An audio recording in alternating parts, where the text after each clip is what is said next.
What's up, Big Dawg? This is Coach Roll at 5 Star Lineman Academy. I'm glad to be back at Big Dawg Football, where we get a chance to talk about a lot of different questions that I get through social media or email. And this one particular question, when I got it, a lot went through my mind as far as some of the challenges that this athlete is having. But I want to talk about this question, and would definitely love to hear other coaches as well as athletes that might have some answers to them.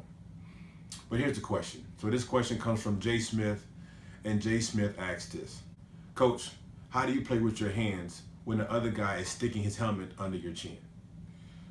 That's a really good question.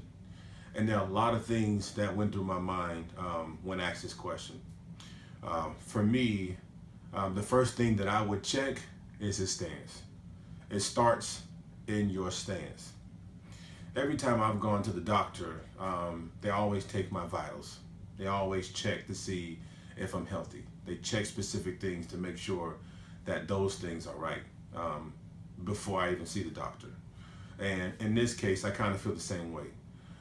For a defensive lineman, there are vitals. There are things that are vital that you must check. If there is a problem that is occurring in engagement, if there is a problem that is occurring if there is a problem that is occurring during play, after the ball has snapped, I like to kind of go back and check the history, like doctors do, check the history of what that person is doing. So the further back I can go, that I will go, is his stance pertaining to that particular play.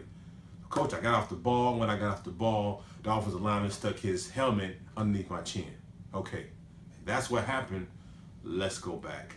Let's rewind that play, and it starts in your stance. The furthest we can go back. So, a couple things in the stance that I would check my vitals. One, I would check hand placement. Two, I would check hip placement. Three, I would check feet placement. It starts in your stance. I have a video where I break all of that down, but those are the three things that I would check. Those would be my vitals. Are your hands in the right place? Are your hips properly aligned? Are your feet in the proper place? If you don't have proper hand, hip, and feet placement, chances are you're going to take the wrong steps. Chances are you're going to be in the wrong position. Chances are that you don't have leverage on this guy. And just thinking about the question, that's the first thing that comes to mind. But obviously, in this particular situation, the defensive tackle does not have the leverage. Right now in this situation, the offensive lineman does. I was always taught in high school, the lowest man wins. But my question that I always had was, how do I get lower than him? And it seemed to be the same question. And so again, what does his stance look like? Now, let's break this down even more. How far is his hands away from his front foot? Or how far is his hands away from his shoulder? If you were to draw a line from his shoulder down to the ground, how far away are his hands? The further away his hands are from his shoulders, the heavier his hands are. If his hands are too heavy, then he cannot pick his hands up. How do I know my hands are too heavy? Ask your defensive tackles to get in their stance and ask them to pick them up. If they can't pick their hands up, they can't punch. If your hands are that heavy, you have so much weight on your hands that you can't pick them up, then how do you expect to punch the offensive lineman if you can't pick your hands up out of your stance? That's vital. It's vital that you have the proper amount of weight on your hands, that your weight is on the ball of your feet and also on your hands, that you're going forward. You know you're going forward. But you can't cross that line to where you're so heavy-handed that you can't pick them up. Okay? We play in the trenches with our hands. Our hands are important. Our hands give us power. Hands on for me means power on. If I can't get my hands on, then I can't get power. It's almost like a remote control. This is my remote control. That's the power button, the red button. And so I have another one that has on. I'm sure some of you may have, the word on it, power. And so even when I was growing up, we had the my remote, and it would always say on.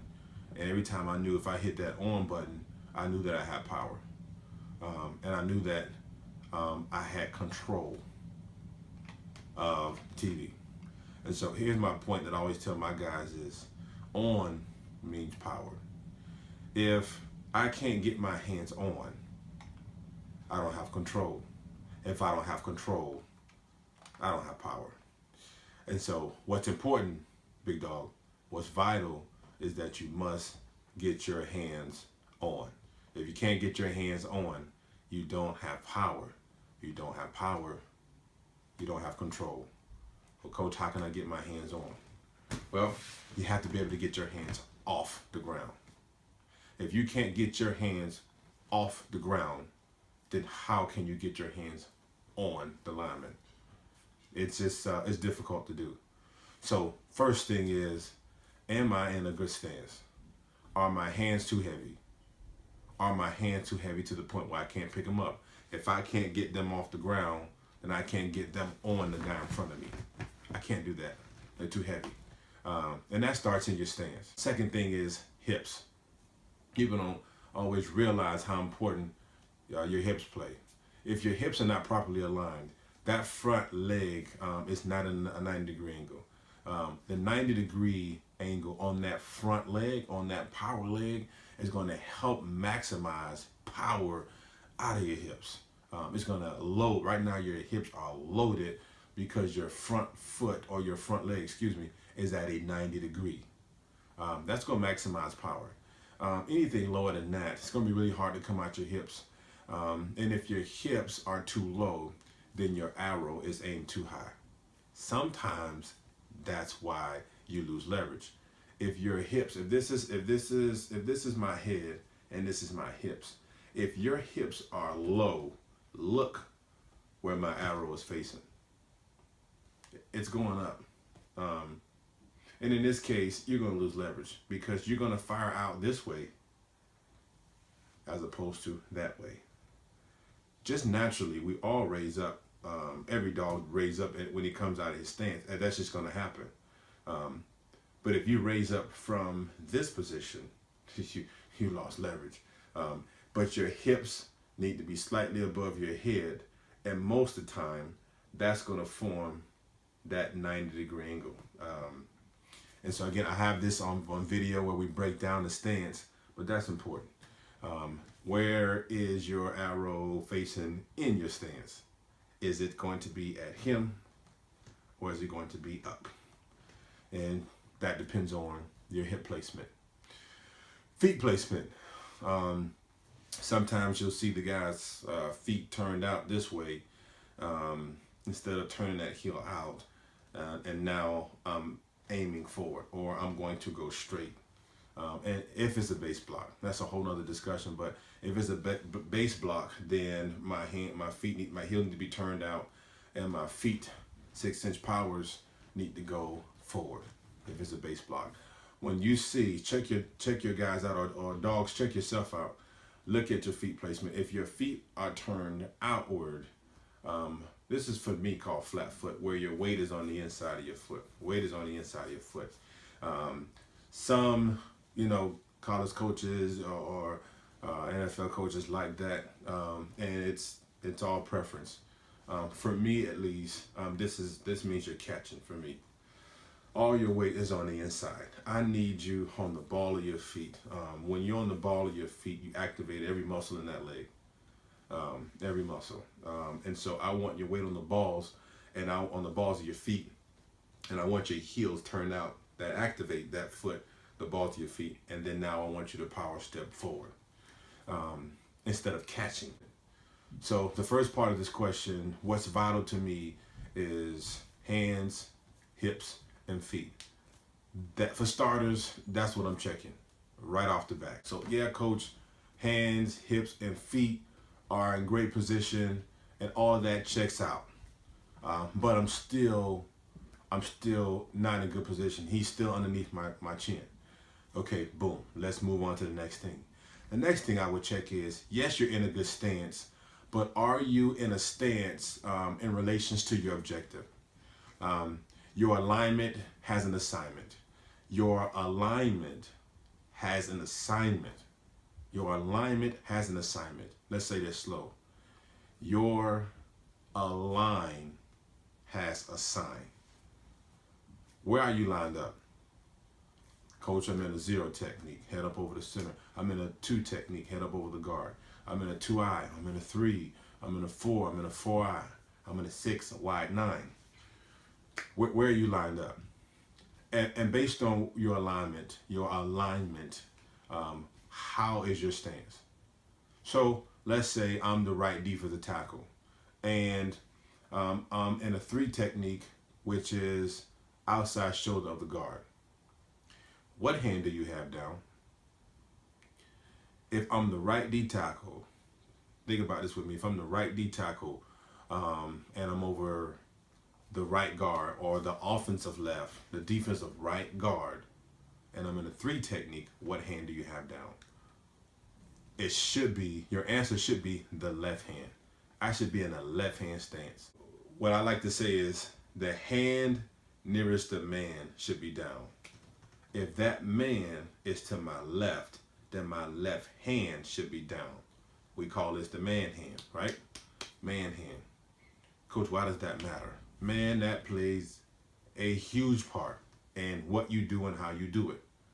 My assignment, okay, or my alignment gives me my assignment. What's my objective? If I'm a 3 technique, then I should, a 3 technique to the right side, and that right offensive guard, defensive right offensive guard, I'm aligned over him, then he's my assignment. So first of all, I should be in a left hand stance. Why? Because when I'm in a left hand stance, then my first step is going to be to replace my hand, and I'm stepping to the offensive guard. Now, I'm going to deliver a blow. If I'm in the same position, I'm that right D tackle, defensive right, over the right guard, defensive right, and I put my right hand down, I'm going to step to my right hand, but my assignment is that 3 technique. So now I'm going to either step straight and open myself up, okay, or I'm going to step over myself to attack him, okay. Now I risk the chance of getting reached, okay, or I risk the chances of not being in my gap. So what's really important is the man hand. The man hand needs to be down, okay. Whatever that, if he's your 3 technique and he's to your left, put that hand down. Why? Because now I'm taking a power step to the offensive guard. I'm delivering the blow. That's important.